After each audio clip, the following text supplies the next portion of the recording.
And again, okay, in the left-hand corner, there's a chat box where you can put your questions in, and we will have time for questions, but just so that we don't chat over each other, we can go through that. Okay. Then we will also have time for questions specifically. There is the quiz as well. We'll go over that as we go through the slides. We just wanted to make sure that you had the full questions in front of you because we will be having just a short piece on the slides themselves. With me today I have Terry Barron, who you've heard on the phone, who is the Director of Special Projects and is the one of the researchers on the Believe to Become project. And I also have with me Gustavo Rotondaro, who is going to walk us through most of the stuff today as well, who is the Interim Director of the Community Research Institute. All right. Anything else you want to? Okay. All right. So we're going to go ahead and get started. Good afternoon, everyone. Again, my name is Gustavo Rotondaro, and I work for the Community Research Institute. And I wanted to thank you for taking the time today as we are sort of moving into this webinar format. So this is our first one for the Believe to Become. So we're hoping that we're going to be free of glitches, but if something happens, just bear with us. But we are, we're confident that things are going to work out just right. Before I go into the presentation, I just wanted to also remind each of you of important dates coming up regarding the signing and collection of the Master Data Sharing Agreement documents. Renee actually sent you an email with the documents, and you should be reviewing those and reading those. Make sure that you take them a good look at them. But also, we will need by September 28th. The conference has been muted. Sorry, go ahead.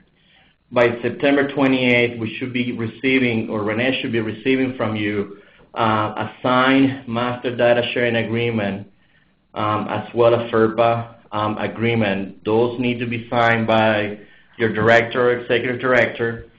And one last document that needs to be in by the 28th is the confidentiality statement. That's the Grand Rapids Public School confidentiality statement. That one particular document, which is attachment B of what we send you, needs to be signed by each staff in your organization that will have access and has a role assigned to GRPS student record level data. But that's really what we're going over in this webinar, is what those documents are and why. Yeah, and we're going to be walking through we're going to be walking through the presentation. I'll give you more details about those. But remember, September 28th is something that you should keep in mind, is to get those documents in to Renee. So just to give you a good sense of what we're going to be talking today, we're going to be talking about FERPA, the structure of the GRPS Master Data Sharing Agreement itself, and the informed consent process. I'll be talking to number 1 and 2, and Terry will have a conversation about the informed consent piece. And then we're going to have some final thoughts, and we're open we're already open to your questions through the chat, but we'll stay around a little bit at the end if you still have other questions. This is not the only time that you're going to be able to connect with us, so make sure we're going to be available to you through the school year. So any questions that you may have about the documents that you're signing, or anything that you may not be sure about the data that you're receiving from GRPS, just feel free to give us a call. And we also had placed on the slides information about who to call and when. Just a quick note, too. All of your lines are muted. You may have noticed if you tried to talk. So please use the chat function. We will unmute the lines when we're open for questions. All right. So talking specifically about FERPA, the Family Education Rights and Privacy Act, I wanted to give you just a quick overview about what that is. Sorry. You can't. Oh, there you go. Sorry, what is FERPA? In essence, grants the right for students and legal guardians, in this case the parents, the permit to inspect their children's educational records. So 4 things primarily around FERPA. It gives the right to see that information. It gives the right to students and the parents to see the information. It gives you the right to seek amendment to the records. It also gives the right to the student and parents to consent or not consent to the disclosure of her or his student records. And it also gives the parent or student of legal age the right to complain with the FERPA office in Washington, D.C. So in the case of the Schools of Hope, you are receiving personally identifiable student record information, and because you are receiving that level of detailed information, then you are covered by the FERPA regulation, and part of the reason why you're here today.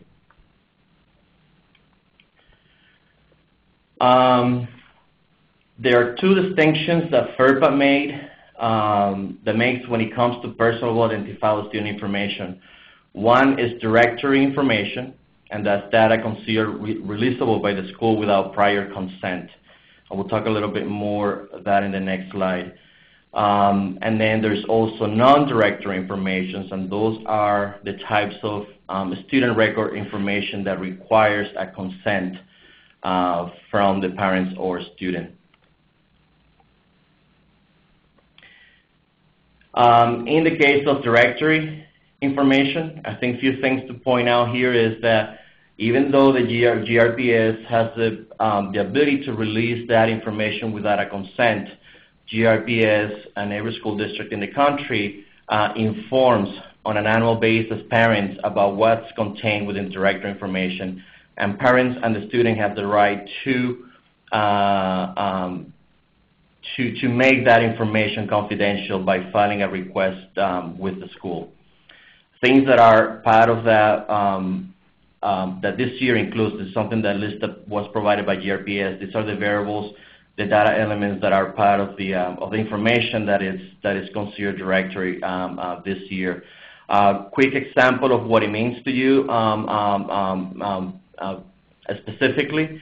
Once you start using the mFocus software and you start enrolling kids to your program, you're going to be able to use a lookup table. That lookup table is going to verify whether the student is a GRPS or not. What you get as a response when you search for that student name is considered directory information, because you're only going to be able to get the student name confirming that that person is part of the GRPS system.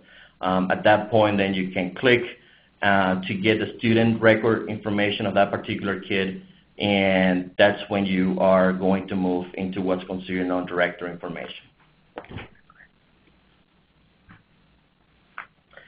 Non-directory information, again, this is information that must have parent or guardian consent, and again, it must be for educational purposes, and that's key for us to keep in mind that any time that you're using this information, it must be within the context of educational purposes only. And this is where you get a lot much more detail about the student record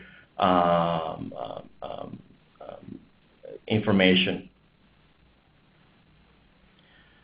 That includes, again, just don't want to waste too much time in naming each of these fields, but we'll give you some examples of what that means, what means to be non-directory information.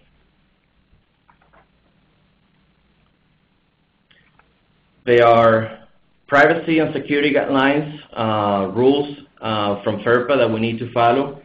So let's talk about each of those rules. In terms of privacy guidelines, I like to think of those as things that you see, hear, or say about students' educational records. That's how I differentiate what's, when we talk about privacy and security. So again, these are things that, if you're seeing a piece of paper with student information, detailed student information, you're seeing information, you should only talk about that information in the context of educational purposes only.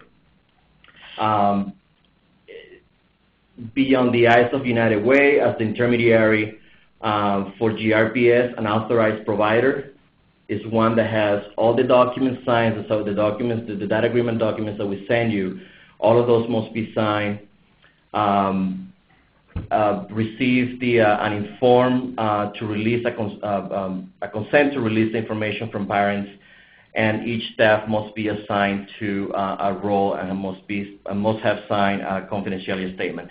So the only way that you should be using that information is if you also meet those 3 criteria: being able to have your organization sign the documents, each of your staff be able to sign the confidentiality statement, and also collect the consent, the GRPS consent form from each student.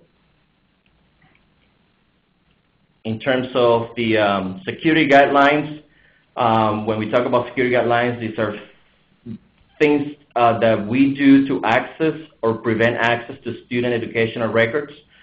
In most cases, we're talking about network and or computer security protocols, handling of paper copies and downloads, storage and disposal of students' educational records.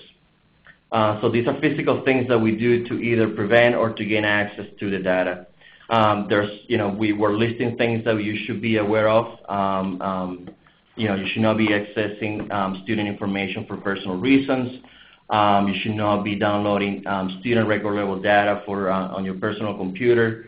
You should be shredding the papers, the reports that you print about a particular student in the case that the student has stopped attending the program. You should not be giving anyone access to your login information. This is particularly key for us to keep in mind.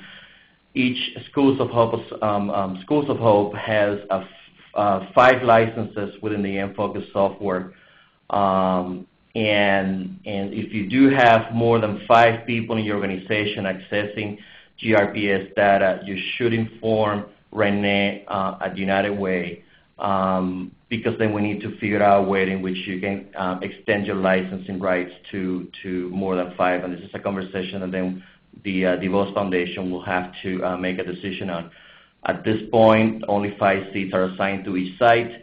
You should not have more than 5 people accessing or using login information to access this data. And if it is something is compromised, we try this not to be a punitive process. Just let us know, talk to Renee, talk to us, and change your password immediately, but let us know so that we can work out ways in which something can be done or fixed or corrected. I think it's important that we just keep an open conversation about the way that we're using the information. It's a way for us to build the trust that GRPS has granted us to get access to this information. And so we definitely hope that communication channels are open for you to ask any questions or concerns that you may have as you get access to this data. So that was a brief overview of the FERPA regulations. We just wanted to highlight some key points about what FERPA means and what are some of the key things that you should keep in mind as you manage this information. So for the sake of this webinar, we also wanted to give you 5 quiz questions so that we can test your knowledge now of FERPA. I'm sure some of you have already accessed student record level information before, but for those that are new to this is a good chance to test your knowledge. Just to clarify a quick limitation that we have in our technology, we only were able to do questions up to 150 characters. So we're going to, some of them are shortened. Did we shorten those questions? Yeah, and then they have the full question. That's the sheet I sent you has the full question written on it. So you're going to have, so please make sure, feel free to go back to the email that Tara sent you in case you need to, you want to read the question, but I think the way that we've summarized it provides a good sense of what we're asking. Beverly, you have a question? She's not. Not yet. The conference has been unmuted. Sorry, Beverly, you have a question? I do. Tara, did you send me those questions? You may have not actually been on the email, but Gustavo is going to read them out. But I'll make sure you get them after. Okay, thanks. Mm-hmm. All right. So again, the way that this will work, we're going to go to the next slide, and you're going to have a question, although I will read you the entire question, and for each of these 5 questions, you're going to answer yes or no. Just submit your answer. We'll give you about 30 seconds to do that, and this should not take too long. Remute. Okay. First question. The conference has been muted. First question, if you're given access to the student schools data, do you have authorization for unrestricted use of any student data?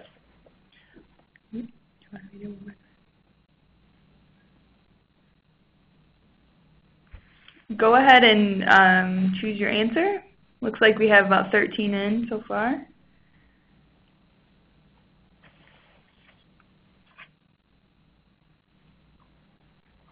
How many we have? 13, 17.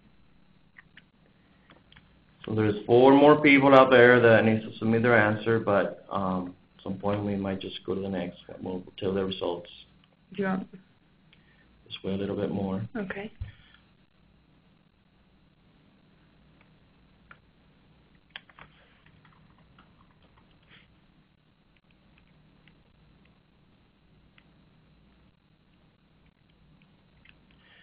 There is a question for Renee that whether we're going to make this PowerPoint available to everybody, and we will do so. So yes, no, you should know. you do not have unrestricted access to any student data. Question number 2, is it wrong to print students' data and leave them on the front desk for another teacher to pick up? We're going to go ahead and allow you to vote.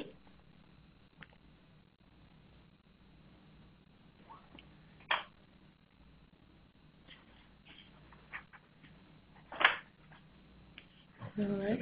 Yeah. Okay. All right. Let's see how you did. That's correct. Everybody's doing very well. Yes, you cannot leave personal identifiable materials in a public place. Third question. You have been granted access to certain educational records in accordance with your duties at an OST or out-of-school time provider. Since this access has been granted under FERPA, can you disclose this information to anybody?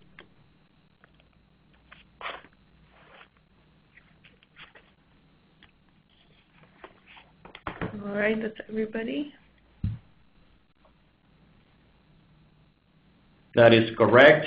No, FERPA states that you may not redisclose information without prior written consent of the student.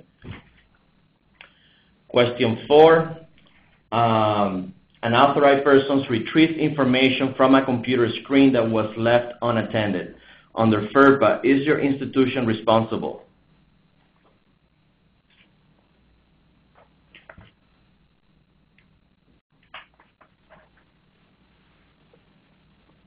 All right. Yes, information on a computer screen should be treated the same as printed reports. The medium in which the information is held is unimportant. No information should be left accessible or unattended, including computer displays.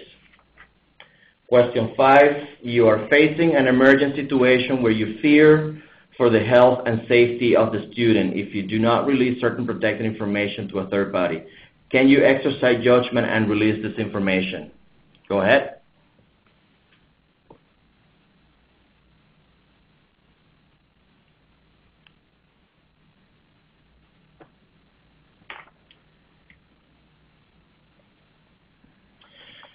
This is always a good question. So, yes, there is a provision in FERPA which states that you may release information from an educational record to an appropriate person in connection with an emergency, if knowledge of the information is necessary to protect health or safety of the student or other individuals.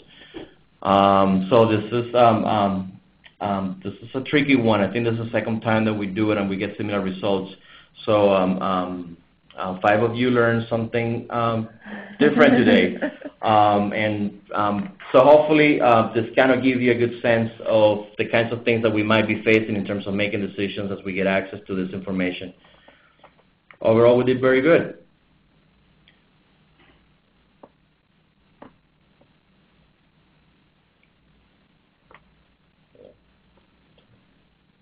Do you want to answer out loud? Yeah, can you give an example of an emergency? Well, if at any event something, if something requires to perhaps take somebody to a student to a hospital or be transported to a hospital, and the ambulance, the staff of the emergency response staff will perhaps ask you specific questions about the kid, and you may be retrieving that information from the student's record. Oh, Mary Tracy giving another example. A bee sting. So that's another case of an example. So in summary, FERPA just gives you tools and guidelines in which allows you to, one, understand what are the limitations in terms of sharing and accessing that information. And so these guidelines really should give you a sense of what you can and cannot, or should or should not share information about students. And again, if you have any questions about this particular piece of the webinar, make sure that you connect with either Susan Heineck at the Grand Rapids Public Schools. That's her email, or you can also connect with Community Research Institute through Sam Van Worningen. Again, you also have Renee at your disposal. She'll be more than happy to connect either with GRPS or with us in case you have any question related to FERPA. Again, we're going to make this presentation available so that you do have that information at your disposal. So let's move to the second part of the presentation, which is relates to the Master Data Sharing Agreement. And what I'm hoping is to give you, a little bit of a background of how this came about, but also to explain the structure, some of the expectations, compliance that we need to follow as we sign these documents, and what is expected from the sites, what is expected from CRI, and what GRPS is making sure that we follow. So these are a little, it goes beyond the FERPA. These are particular concerns that were addressed through our conversations with GRPS. So the data sharing agreements trying to give a sense of some specific concerns that GRPS had at the point that we were negotiating the access to the data. Again, why we did this? When we were in conversations with GRPS, we needed to answer these questions, and there's three things that we wanted to accomplish, or why we were getting asking access to this information. One was for program evaluations and research. It is central to the B2B initiative. Two, we also wanted to make sure that the sites were getting access to this information for program management practices. The more information that you receive about the kid might lead you to make some decisions about particular programming changes, or continue to do the things that you're doing if it's become, it's been effective. Also, the initiative, the B2B initiative, and GRPS has an interest to align the resources and the curriculum, so that what happens in the morning also is complemented to what's happening in the afternoon. This is a long-term goal. It's going to take some time to get to this alignment, but part of this is that there is a more open conversation between the schools and the providers, and hopefully reaching an alignment of resources and curriculum. So again, these were the three main reasons of why we requested this information to GRPS, to have access to this information. Once we answer the why question, we work with Grand Rapids Public Schools to come up with a set of guiding design principles that will help us as we were coming up with ways access to data was going to be granted. So these three principles reflect how our decisions were guided. I like to think of three words when I see this slide: is the design and the access to this information should be acceptable by all stakeholders. It should be done in a secure manner, but it should also be flexible, because things are going to change as we understand better how after-school programs work. And so we build some flexibility in the agreements to make changes as we learn more about the initiative. This is not always an easy balance to achieve, so we ultimately are counting on you to make sure the educational information you access about your students is protected and only used to advance the work and the life of your students. So at the end of the day, it comes to your day-to-day decisions in the ways that you use this information. There's two definitions that we use throughout the documents that you are perhaps already read or are going to or are about to read. And it's so how do we identify the parties in the document? One is the data contributor organization, and the second one is the data recipient. So this changes as GRPS student information flows, and these two roles changes as GRPS student information flows through the system. So for instance, CRI is defined as a data recipient when GRPS, the data contributor organization, transfers data to CRI. In turn, we become the data contributor organization when we transfer the data to you via the mFocus software. The key here is that the data contributor organizations and the data recipient organizations have specific obligations, roles, responsibilities, and consequences.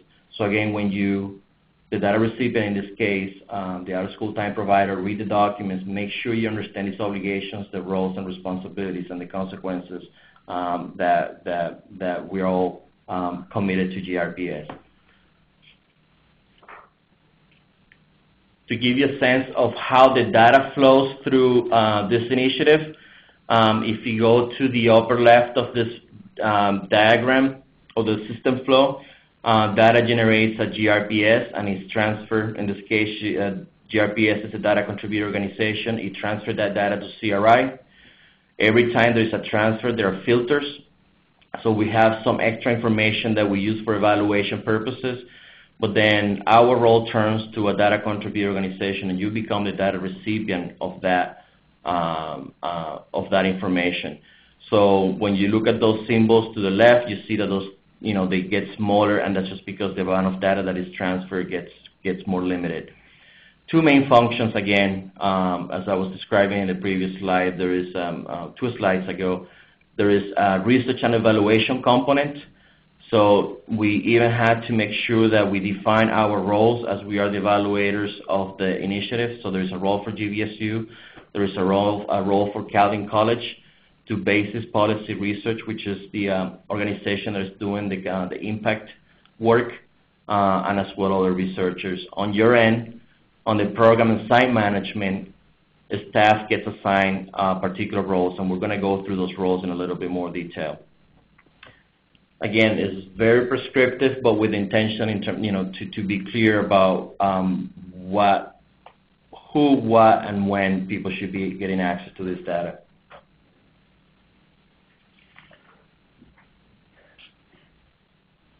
So in terms of the structure of the Master Data Sharing Agreement, I just kind of wanted to give you a quick view of what you received. You received a Master Data Sharing Agreement. And I have 2 columns in terms of whether a signature is required or not. The first document, the Master Data Sharing Agreement, again, this is a document that needs to be signed by the executive director or director of the organization. The attachment A explains the roles of how people and what they get access to, and that does not require a signature. Attachment B is the GRPS confidentiality statement, and this is the document that requires every staff in your organization to have access to GRPS data to sign it. The attachment C, it gives you a sense of what kinds of data you are getting or will be getting at some point. Remember that we're developing the systems, and there are more data sets that will not be available to you right away, but we're working on those to make sure that at some point you get more information, specifically about NWA records. We're still working through that process. But it does give you a sense of the amount of data that you are or will potentially receive. The attachment D is a way for us to give you a sense of how the communication process works when there is a compliance issue or a breach issue of the covered data. So who do you report to when something happens? Attachment E gives you some specific suggestions or actually guidelines on how to make your site compliant. Things about the privacy and things about the system, the security of the information. Attachment F is the GRPS parental consent form, and that does require a signature by the student or the legal guardian. In this case will be the parents of the kids. We provide you with both with an English version and a Spanish version.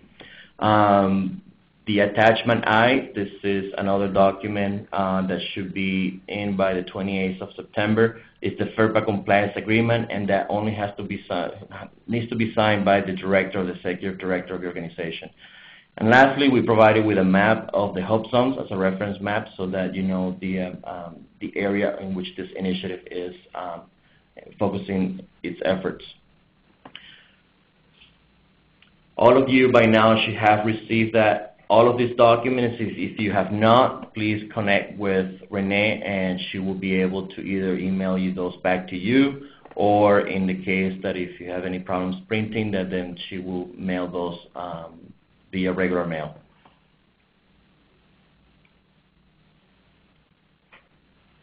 Let's talk a little bit about the roles within the Master Data Sharing Agreement. And these 4 roles are the most important in our case. The data steward, I serve as the data steward for CRI, which means that I have the ultimate responsibility with my staff in terms of following in terms of making CRI compliance to FERPA and GRPS requirements.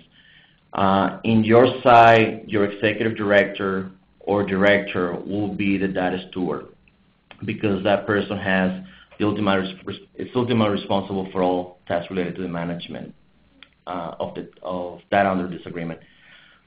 The second level is the program or contract administrator. The program in this case will be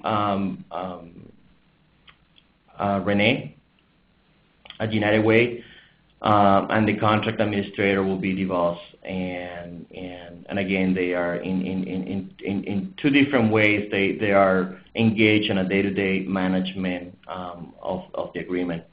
And I give you some sense of some of the tasks that are related to this role. And you can find those roles in your Master Data Sharing Agreement in Attachment E and more extensively explained.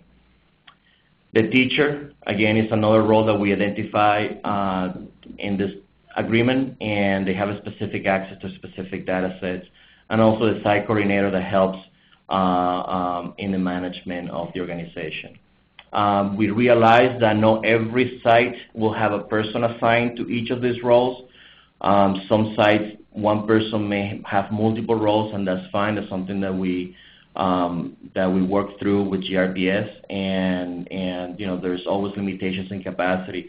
But if you're playing multiple roles, make sure that you understand what you're responsible in each of those roles.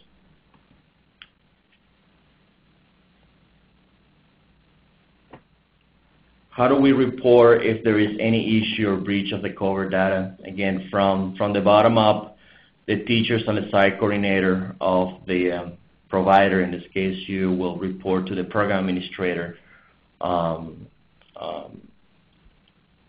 which in this case, again, is the next person in hierarchy in your organization.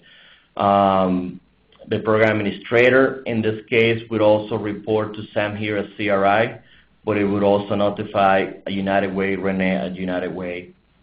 And what we're hoping is that in each of these levels, things can be worked out. Not everything needs to be reported to the next level. If things can be worked out at the first tier, then that will be okay. But if there is more questions, if something needs to be addressed, or we need to be informed, then it goes to that second tier.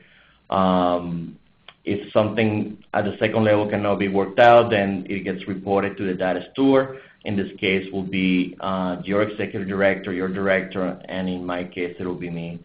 And eventually, I am responsible for connecting with GRPS, and in this case, the data steward GRPS is Susan Heineck.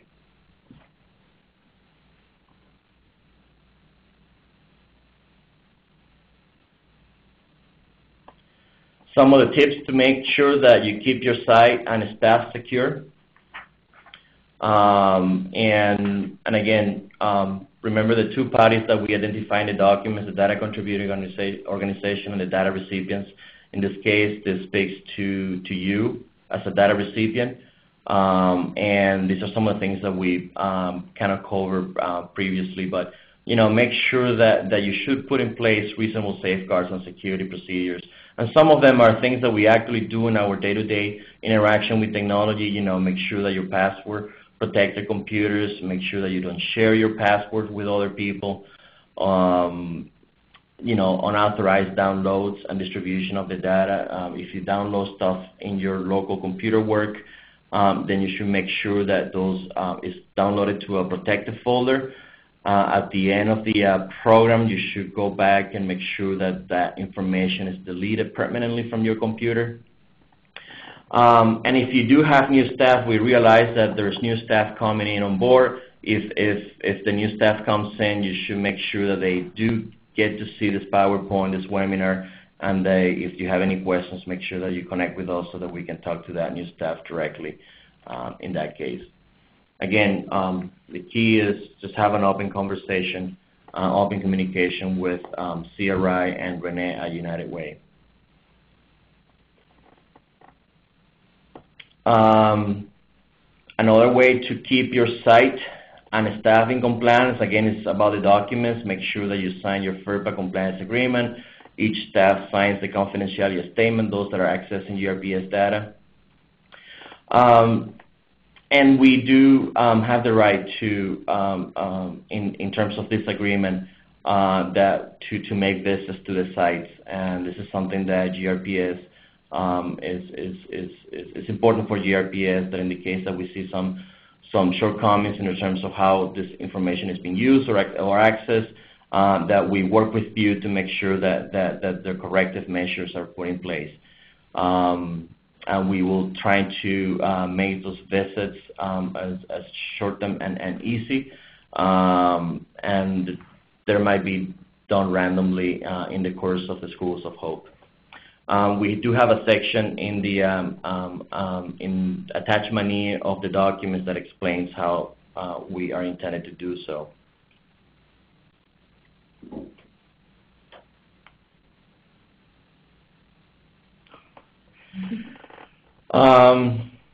Regions and student personal identifying information. Again, some basic steps. Not 100. No system is 100% proof for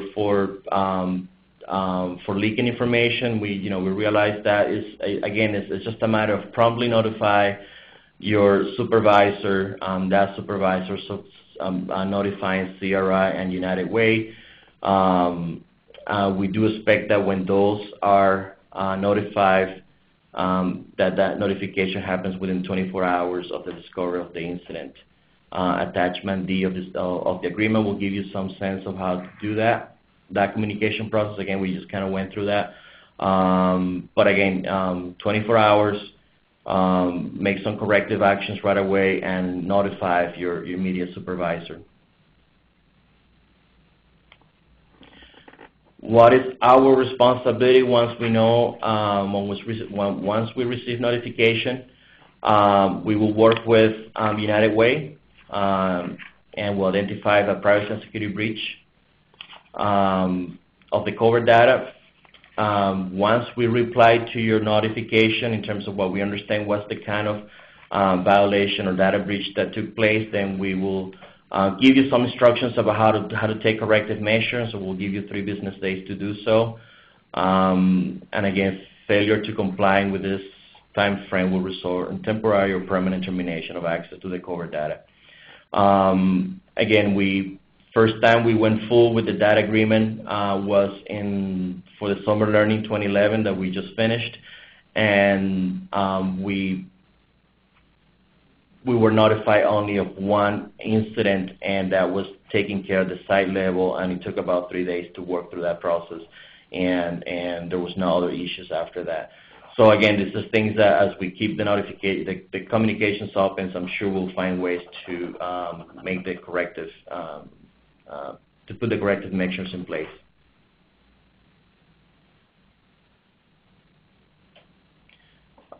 When your program ends, the disposition of the data, you are responsible as a data recipient to destroy or to permanently erase the information that you store in your computer, your work computer, and also you will be asked to provide, to certify in writing within 5 business days that has been accomplished. We're going to be sending you a letter that you can just use. So we have drafted the language so you don't have to do that, and we will be sending you those in the next few weeks so that you have that in your files.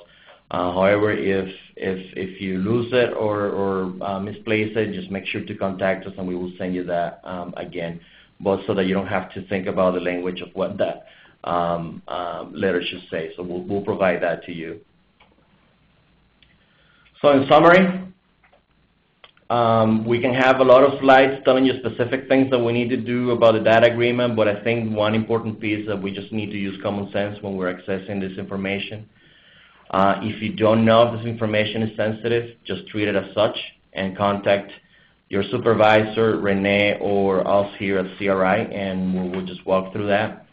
And so we hope that we are as available as we can possibly be to you for any questions you may have. So that is the end of the my piece on the FERPA and data sharing agreement, and we're going to move this to Terry Behrens, and she will speak to you, talk to you about the informed consent. Okay. Before we do that, do you want to open up the phones for a minute and see if there are any questions? The conference has been unmuted. Sure, everybody is unmuted now. Does anybody have any questions about the FERPA or the Master Data Sharing Agreement and your responsibilities with that? This is Gloria from Promise of Hope. My question is on this here form that's coming up, I know you'll probably be talking about that attachment I. You had mentioned about all staff members needed to sign off on it. Is that correct? That will be the GRPS confidentiality statement, and that's attachment. Let me quickly go back. B, isn't it? Attachment B of the packet. Okay. So the attachment I is the FERPA agreement, and that only needs to be signed by the director of the executive director. Okay. So on attachment B, all staff members need to sign that if they're going to have access to that student information. Is that correct? Yep. Okay. And you should not have more than 5. Okay. This is Shirley Weaver from Promise of Hope. I'm also looking at attachment B, and I am wondering exactly where would all parties sign? Each person's going to sign an individual one, Shirley. This is Renee. Okay, so we get a copy, each will get an individual copy to sign. Yep, you're just going to print off as many that you need for your staff, but there should be no more than 5. Your lead teacher, assistant teacher, site coordinator, you would sign that. All right, thank you. That clarifies that. Thank you. Thank you. I did not mean to interrupt and run. Sorry. No, thank you. That was very helpful, Renee. Okay, any other questions? Yes, this is Sean from UCOM. It said when our program ended, we needed to erase data. Does that mean at the end of each school year, or just when we are not conducting this program anymore? When at the end of the current school year. So, for example, when in the master data sharing agreement in that main document, it has the period that the agreement is valid. And I believe the date that we put on the agreement is through June 30th of 2012. Okay. So that's when, after that, you will have 5 business days to make sure that any report that you downloaded about a specific student, not the aggregate reports, but this is about a specific student information that you might have printed out with GRPS data on it, those should be shredded or should be deleted. Hey, Gustavo, This is Renee. Can I just, I need clarification here for myself.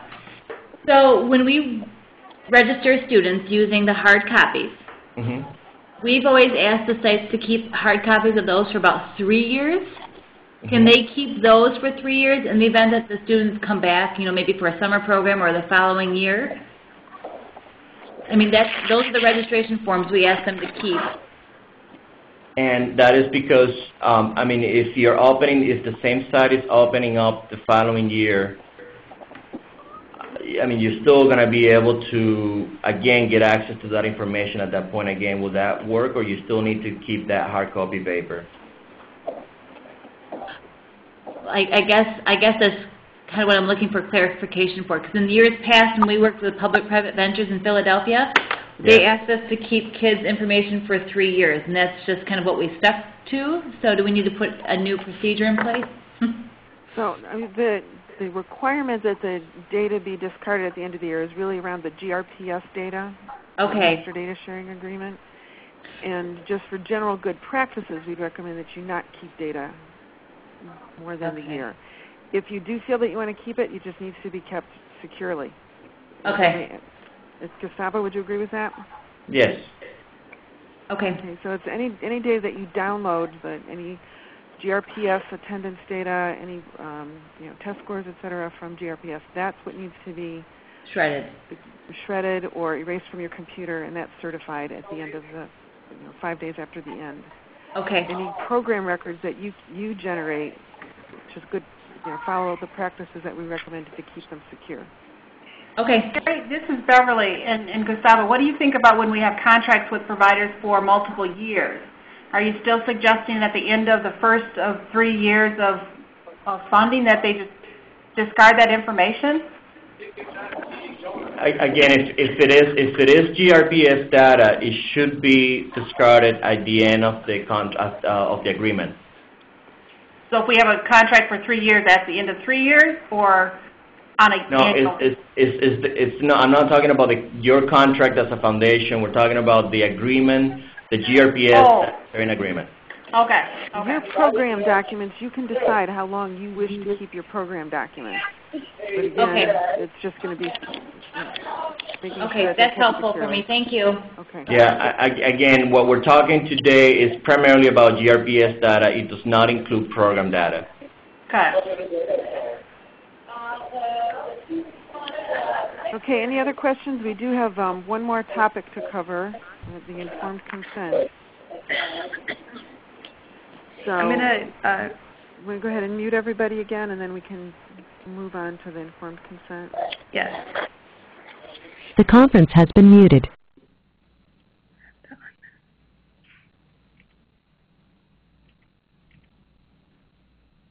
Quiet all of a sudden as the speaker. Is everybody still there? Okay. So the previous topics have been around management of data. And as part of the research team, the piece that we then need in order for us to be able to use that data is to have consent from the parents, allowing that data to be released for research purposes. And that requires that we have what's called informed consent. So whoever is obtaining the consent, it's their responsibility to make sure that it is in fact an informed consent. So moving on. Tara, are you moving the slides or am I?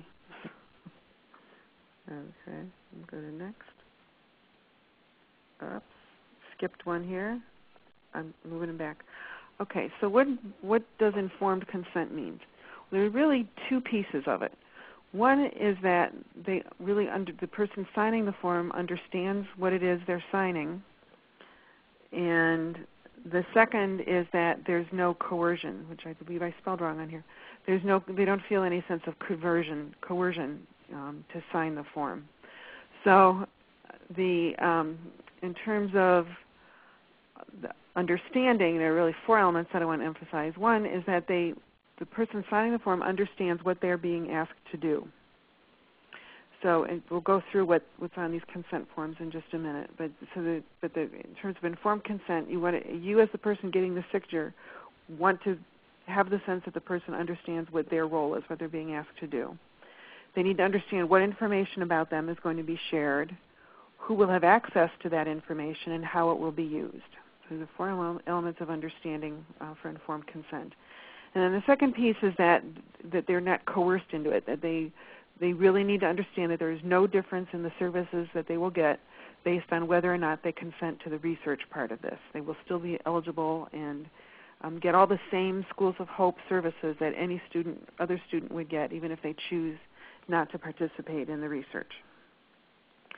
So there are two different pieces of this. There are two forms that we need to get the parent or guardian to sign as part of this. The first one is the Grand Rapids Public Schools consent process. And this is the form that says GRPS Consent at the top.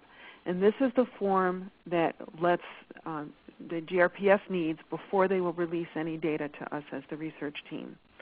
So the first bullet here gives you some suggested language for this. I encourage you to think about this. You may give this to the staff who will be actually obtaining the consent forms as kind of a script. So we'd like to get your permission to share some of your child's school records with the evaluators. The purpose is to see if the program has an effect on academic achievement. The data that we would get includes school attendance, grades, and test scores. And by signing this form, you're agreeing that Grand Rapids Public Schools can share your child's information with the Community Research Institute at Grand Valley University and the consultants working with them. And then we assure them that the data will be kept in a secure database at GVSU. So that's all the 4 elements of informed. They know what data that we're getting, who's going to use it, and what it's going to be used for. The second bullet is really around the coercion then. Parents, again, guardians need to be assured that their child is going to get the exact same services. You then want to encourage them to take a few minutes to read. What I find is that if you're explaining this after you've given the parent the form, they'll usually be skimming it along with you, and then you give them an opportunity to ask questions. All right, so one way to think about this is signing the consent form is really documenting that you had this conversation and they understand what they're being asked to do. All right, so that's the GRPS informed consent. The second piece, the second form then, is the research consent process. And this is a form that's required by Grand Valley State University and our Human Subjects Protection Committee. That it's really the same process in seeking informed consent. And again, some bullets here. This form gives permission for the evaluators to connect your child's information from this program with their school information. All identifying information is removed so that the researchers are just getting their data to look at an aggregate way, and it will be kept secure. Again, a reminder that the child will receive the same services, and ask them to take a few minutes and read and give an opportunity for questions. On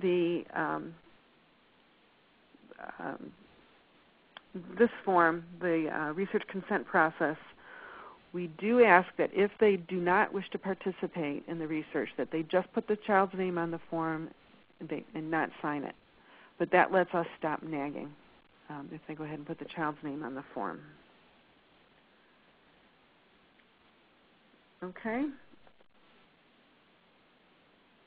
So let me, you want to go ahead and open the phones again and see if anybody has any questions?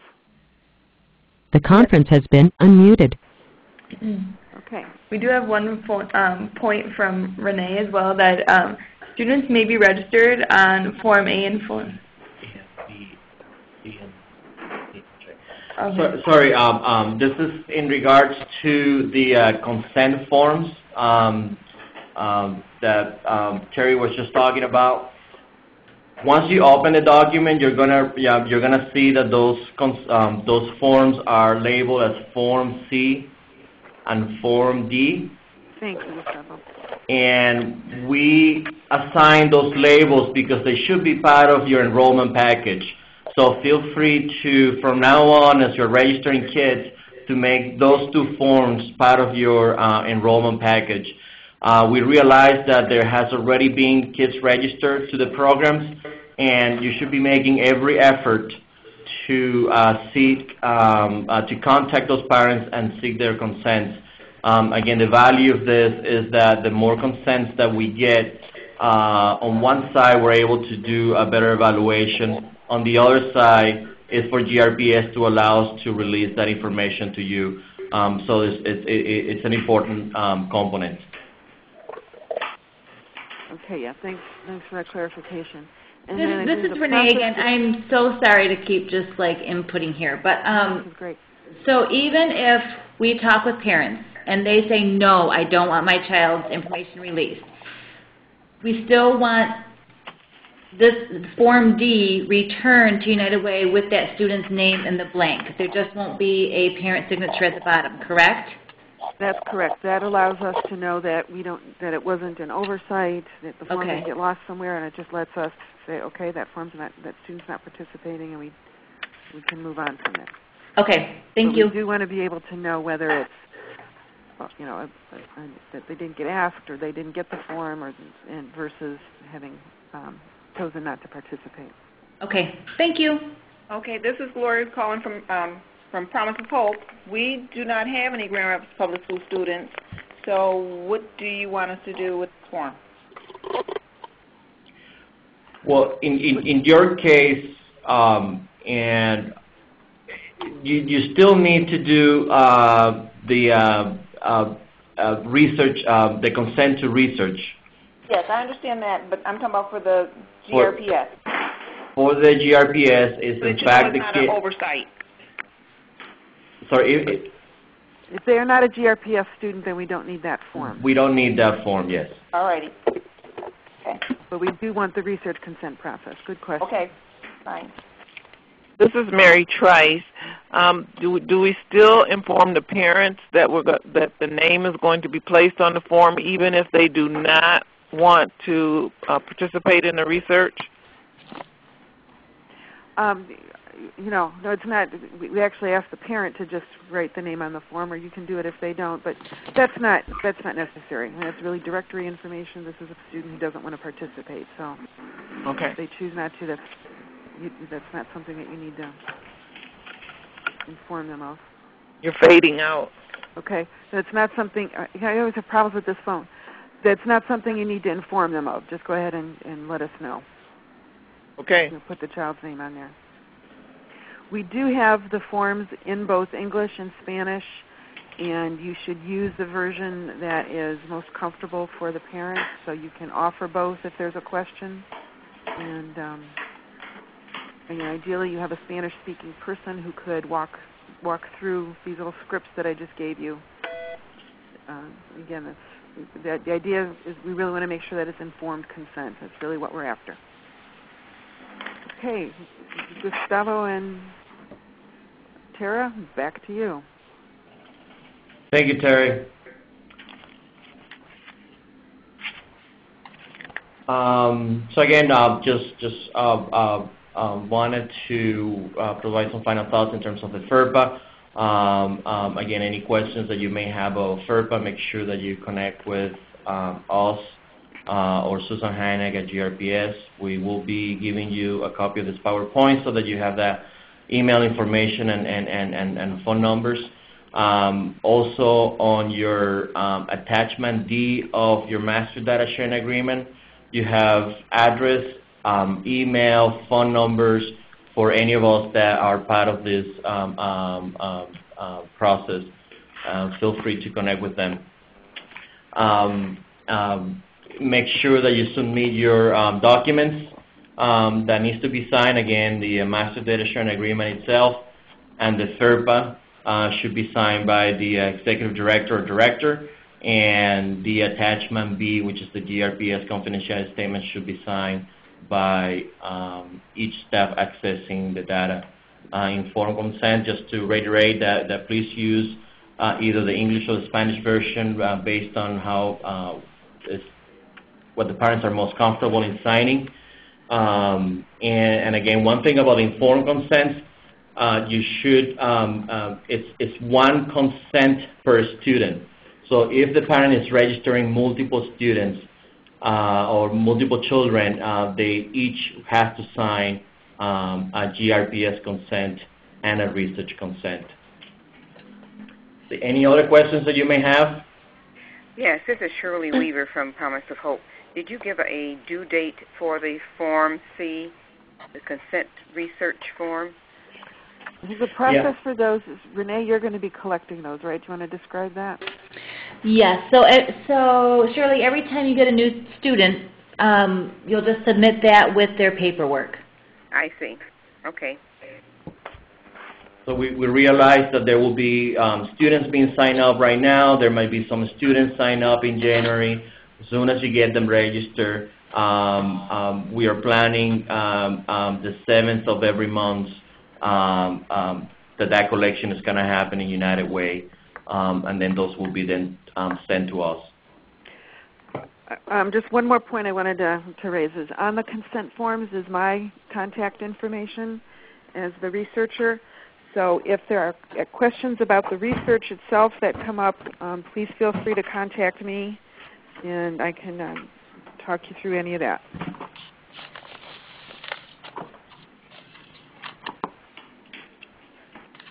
This is Christy Dam at Campfire USA. I had a question about the consent forms. So then are they required to be done in person if it has the script for explaining them? They can't be sent home or sent home with a note. They need to be filled out in person? That's the ideal. If you're sending them home in person or sending them home, we hope that people will read them before they sign them. So, I mean, the ideal is if they get filled out in person if you're having a parent meeting or, when you're registering a student, if you do that in person. But they can be sent home. But if they're done in person, we want you to walk them through. Okay, thank you.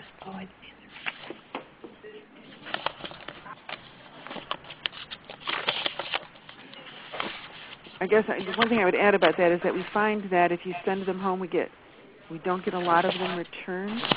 Mm-hmm. And I think that may be because people don't understand what it is, so they just kind of put it aside.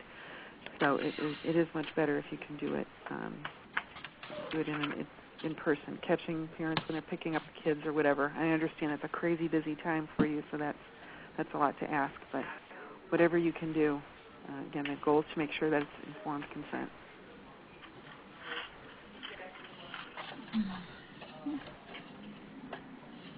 Any other questions?